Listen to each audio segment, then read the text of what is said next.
Dünyanın dört bir yanındaki vergi cennetleri. Kimine göre yasal bir finansal tercih, kimine göre ise kara para aklamanın küresel karargahları.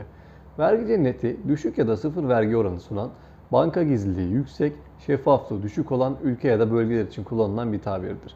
Örnek vermek istersek Panama, İsviçre, Lüksemburg, Jersey adası, bu tarz örnekleri artırabiliriz.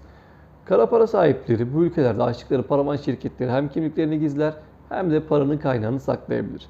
Bu paravan şirketler sadece kağıt üzerinde kurulurlar. Yani gerçekte aktif olan bir şirket değildir. Bu şirketleri kurmak için birkaç yüz dolar harcamak yeterli. Maliyet düşük olduğu için de çok tercih ediliyor. Ortakları da genellikle açıklanmıyor. Bu şirketleri kurmaktaki amaç fon transferlerini bu şirketler üzerinden geçirip aklanmasıdır. Birkaç tane paravan şirket kurarlar ve parayı bu birkaç şirket üzerinde aktararak izini kaybettirirler. Sadece bir şirket üzerinden olsa sürekli aynı şirkete bir transfer olacak ve para sadece bir iki harekette aklanmış olacak ama bu şüphe çekebilir. Bu yüzden de mesela diyelim ki 4 tane paravan şirket var. Şirketler arasında paranın aktarım sırasını değiştiriyorlar. İşte para birkaç şirketten geçince tekrar geri geldiğinde izi kaybolmuş oluyor. Paravan şirket çok karlı gösterilebilir ve o kar parası yerine suç geliri konulur. Böylece para aklanmış olur. Yani elimizde bir para var, bu parayı sokamıyoruz piyasaya. Şirketin karını yüksek gösterip o elimizdeki suç gelirini o kar yerine koyup aklamış oluyoruz yani.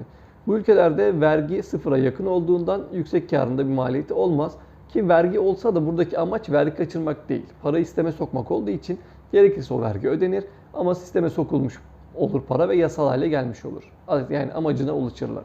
Sadece suçlular değil, bu büyük uluslararası şirketler de bu yasal boşlukları kullanarak milyonlarca doları bu ülkelere kaydırıyor. Yasal mı? Evet, ama ahlaki mi? Bu tartışılır. Vergi kaçırmanın küresel bedelini halk ödüyor çünkü. Yollar, hastaneler, okullar yerine para bu başka bir ülkelerin bankalarında çürüyor.